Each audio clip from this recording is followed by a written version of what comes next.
Aquí el doctor Pablo Fernández González. Muchas gracias. La señorita que hace el café. Ella se está muy amable. Hace el café con mucho cuidado. Nos entretenemos ahí. Bueno, cuando uno va a las marchas o viene a las asambleas, de regreso a la casa, se queda uno girando, preguntándose de qué se trata y ocurriéndosele cosas. Entonces parece ser que después de las asambleas y de las marchas lo que llegaba a mi casa era a ponerme a escribir, a ver, puro palomazo, a ver qué se me ocurría, y lo que voy a leer es justo lo que escribí hace justo un año, llegando de las marchas y de las asambleas tal cual. Lo dividí en 2 asambleas y 2 marchas, además, pero en fin. No estoy muy seguro de si lo que voy a leer es una memoria, un homenaje o una pregunta. ¿Qué pasó? Parecía que el movimiento crecía y crecía. Llegaron las posadas y no sé, algo pasó. No le cambié nada.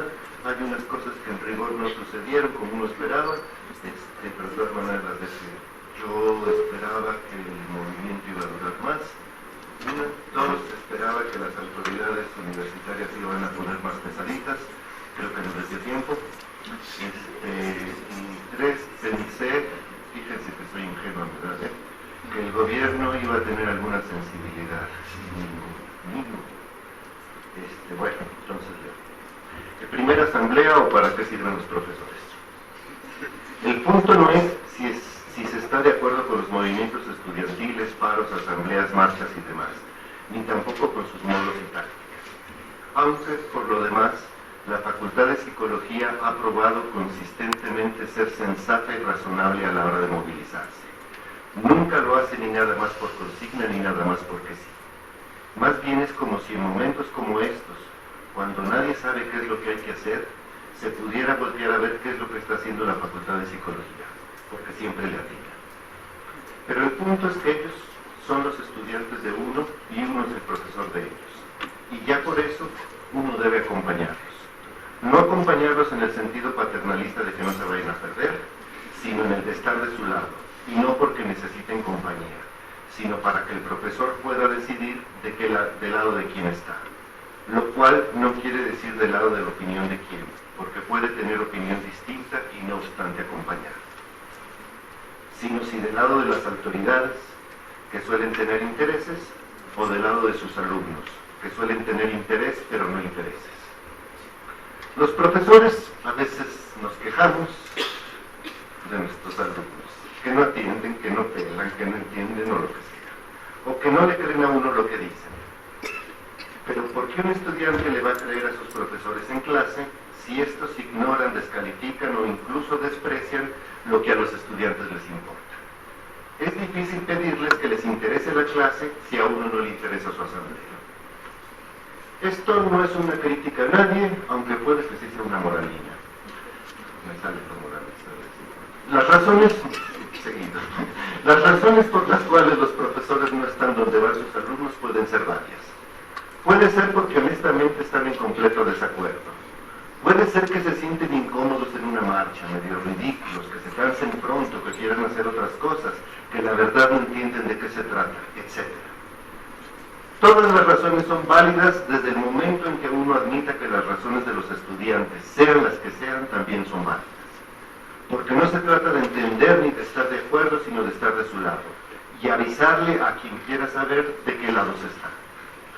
Y es que los alumnos no hacen la universidad, también está la investigación y la difusión, pero sí la salvan. La salvan cuando uno se cansa de la burocracia y sus burócratas, de la mercantilización del conocimiento, de algunas mediocridades grandilocuentes y otros actos de pena ajena. Y entonces se va a refugiar a su salón, y ahí están los estudiantes.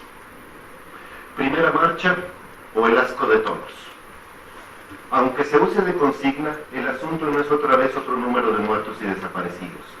En un país en donde en los últimos 10 años ha habido como 100.000 muertos, desde hace mucho que ya son bastantes. Este tema, los desaparecidos que están muertos pero que hay que seguir declarando vivos, es nada más el que prendió la mecha del horror y del disgusto. O sea, la razón por la cual se pasma y se alebresta la universidad no es exactamente por crímenes, muertos, injusticias e impunidades, que desde hace mucho ya han sido suficientes.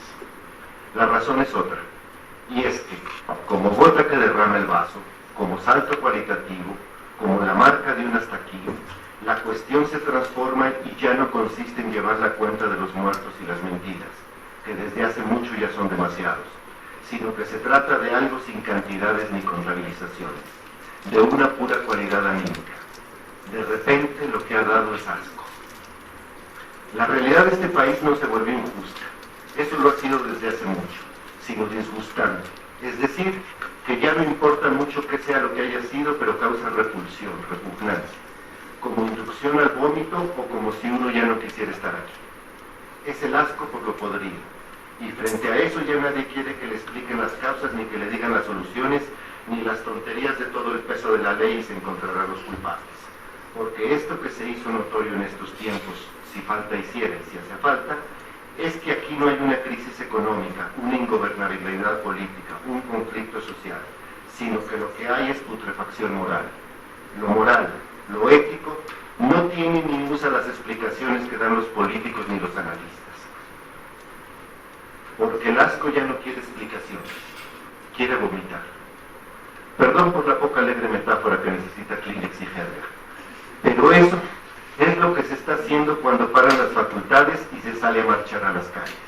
Nótese, no hay razones académicas, no son razones opresivas o represivas, no son enemigos concretos ni los políticos, ni los gobernantes, ni los narcos. Es una razón de vísceras. No le salgan a los estudiantes con que ese no es su problema ni tiene que ver con ellos, ni le salgan con que no hay relación entre los muertos allá lejos y parar la facultad.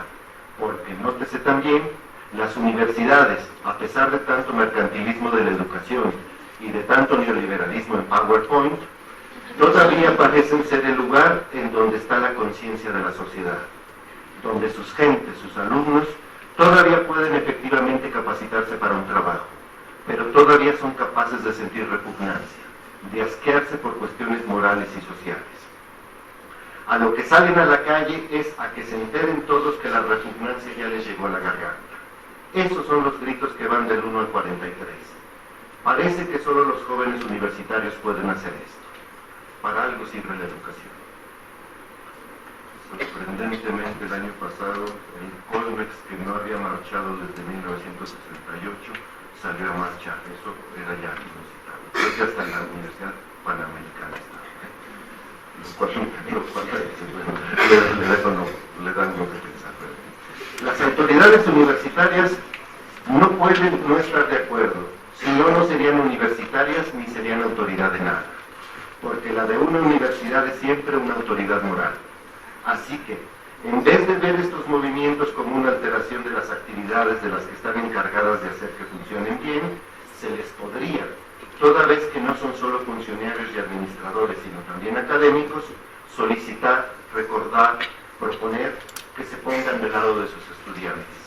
No sería el primer rector que marche por la calle al lado de sus estudiantes, ni el primer director ni el primer jefe de algo. Segunda marcha, o poder contra poder. A lo mejor este subtítulo, poder contra poder, sale de una canción de Mecano que se llama Mujer contra Mujer. O sea, que hay una mujer y enfrente algo que es igual pero distinto, una contra mujer, claro, según la interpretación de un intelectual oyendo Mecano. Se puede definir al poder como una fuerza de separación, repito, se puede definir al poder como una fuerza de separación y por el contrario, al contrapoder como una fuerza de reunión de aquello que el poder ha separado. Lo primero que el poder separa es a sí mismo del resto de las fuerzas o tendencias de la sociedad. todo poder hace eso.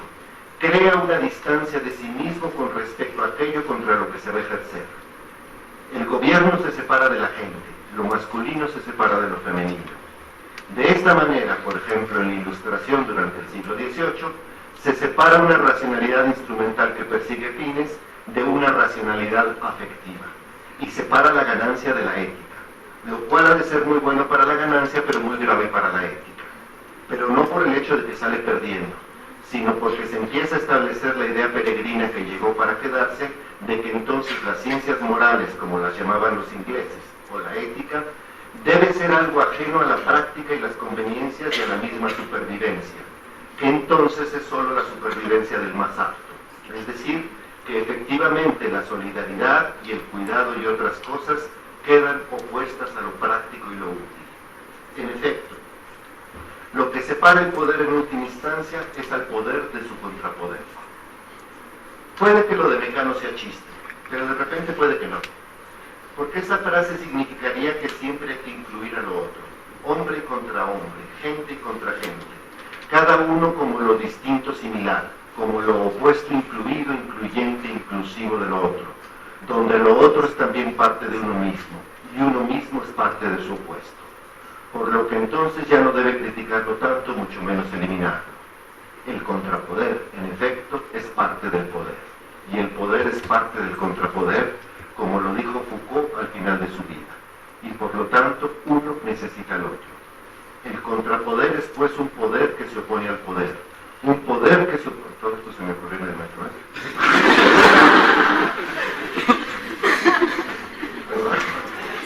El contrapoder es pues un poder que se opone al poder, un poder que se opone al poder, pero lo tiene que incluir, porque si no lo incluye deja entonces de reunir cosas y las empieza a separar y se empieza a convertir en su propio enemigo. Esto es, que se empieza a volver el poder a secas, como le pasa un día sí y otro también a la izquierda cuando llega a tomar cualquier posición de autoridad. El contrapoder necesita el poder para no convertirse en él. Uno necesita a su enemigo para no convertirse en él. El poder y el contrapoder son mojigatos. Porque lo que quiere decir la palabra mojigato, cuando la encontré en el diccionario, lo que quiere decir la palabra mojigato es que hay un gato, y adentro otro gato encerrado que es su opuesto. Mojo, que viene del árabe español, significa gato, y gato significa gato. O sea que un mojigato por fuera es gato, callado, suavecito, meloso, hasta risueño, pero al mismo tiempo por dentro también es gato, o sea, traidor, ingrato, egoísta, insensible, desconocedor. El contrapoder es lo que reúne lo que el poder ha separado. Somos el 99% que también dijeron en nuestro nombre los que ocuparon Wall Street. Pero sobre todo, lo primero que tiene que reunir el contrapoder es a sí mismo, porque se encuentra fragmentado en una cantidad innúmera de opiniones, corrientes, sentimientos, envidias, pretensiones, radicalizaciones, rencores, etc. Que es lo que empezó a suceder a medida que el movimiento de 2014 se desarrollaba. Para fin de año aparecían grupos que quién sabe quién los llamó, individuos en esta facultad que ni se sabe de dónde venían, y se quieren meter los partidos y los sindicatos y las células y las sectas, y se empiezan a desmentir y a mentir los unos a los otros. Ya no quieren marchar juntos, unos quieren volverse líderes, otros quieren volverse orejas. Pero habría que evitar esto, porque cuando comienza a conjuntarse el contrapoder, no hay que desperdiciar la oportunidad, porque tal oportunidad es, como diría Machado, una especie de milagro de la primavera. Y no hay que resguardarse ni tomarlo con precaución, ni dejarlo para mañana, ni hacer gala de escepticismo, ni ponerse a pensar si será posible o no será, porque tantas contemplaciones pasman a los retoños de la primavera, como le sucedió a los árabes. Y al parecer, lo último que tiene que reunir el contrapoder es al poder mismo. Ya sabemos demasiado claramente qué es el poder. Este cada vez más ha sido visto haciendo añicos a la sociedad. Diríase básicamente que desde el siglo XVIII de manera más sistemática, despiadada en el siglo XIX, absurda en el XX, imbécil en el XXI. Pero el que importa es el contrapoder, que si cuya esencia es reunir lo que el poder ha separado, no puede, en su proceso de despliegue, efectuar separaciones. Siempre tiene que tener hasta en sus detalles una lógica de reunión, porque en el instante que no une, en ese mismo instante separa. En el momento en que no es contrapoder, se convierte ipso facto en su enemigo. En fin, la lógica de unión o reunión tiene que querer decir por lo menos dos cosas. Una, que no puede ejercitar ningún tipo, ni el mínimo de violencia. La palabra violencia como atracción significa en todos sus sentidos fragmentación, separación, rompimiento. Pienses en cualquier acto de violencia y se verá que en efecto siempre se trata de separación. Y dos, lo más difícil, eso que hacía Gandhi o Mandela o Luther King, una especie de comprensión del adversario, de lo otro, de lo opuesto. Comprensión, por favor, no significa para nada justificación, sino que al que hay que conocer mejor que a todos es siempre al enemigo. Saber, adivinar, intuir qué se siente, qué se piensa hacer lo otro, no para justificarlo ni para perdonarlo, sino para disolverlo. En términos políticos o civiles, ha de significar oír al enemigo cuando quiere hablar, y el hecho de que quiera hablar quiere decir que el poder está dejando de serlo, porque está dejando de separarse. Chistosa que es la dialéctica, ¿verdad? Y se puede negociar con él en lo que sea negociable y conceder lo que sea concesionable. En todo caso, la situación de ahora, en donde el contrapoder se ha levantado, es muy precaria. Y por eso no hay que hacerse muchas ilusiones, o nada más hacerse una. La de que pase lo que pase, los que encarnan el contrapoder deben intentar todo el tiempo ser y preservarse como contrapoder. Cuidar seguir siendo contrapoder. Y no caer en la tentación o en el descuido de convertirse en poder. Eso es mejor que ganar, porque eso es volver a poner la ética en el lugar que le corresponde. Y segunda asamblea, u otra vez los profesores. Hay malos profesores. Y aquí escribí un párrafo que me voy a saltar en un momento. No voy a hacer mucho describiendo malos profesores. Hay malos profesores. Bueno, dejándolos de lado, a cualquiera le consta que hay en esta facultad un buen número de profesores que profesan la profesión de estar presentes a sus alumnos, de diversas maneras. Los que preparan de ver a sus clases y enriquecen sus temarios y no faltan y califican con cuidado. Los que dirigen tesis, a veces con cariño, casi con sentido maternal, aquí pensé fácil de bueno, no sé por qué. Los que asesoran a sus alumnos en lo que se vaya presentando, en sus ideas y en sus proyectos, y los escuchan en sus cuitas y les dan su opinión y hasta su consejo. Los que intervienen en las actualizaciones de los planes de estudio de las materias, buscando la mejor bibliografía que no necesariamente es la más reciente. Los que se van a andar en bici con ellos como Huidobro. Los que se sientan en ese lugar que a falta de un nombre más correcto pero más decepcionante se puede llamar cafetería, las mesitas pues. Listos y atentos para quien quiera platicar con ellos. Las que coordinan las mesas como Blanquita. Pero asimismo, una de las tantas formas de estar presentes con los alumnos es estar en las asambleas y en las marchas cuando haya. Habrá a quien le suene raro, pero si el deber de un profesor es estar presente con sus alumnos, una manera de cumplir con el deber es estar ahí. Habrá a quienes estos profesores les parezcan grillos o baquetones, pero no, simplemente están cumpliendo con su deber.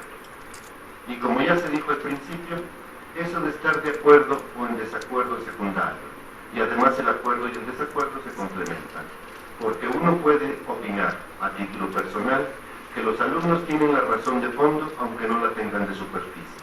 Tal vez porque los profesores ya solo tienen la razón de superficie, aunque ya no tengan la razón de fondo. Muchas gracias.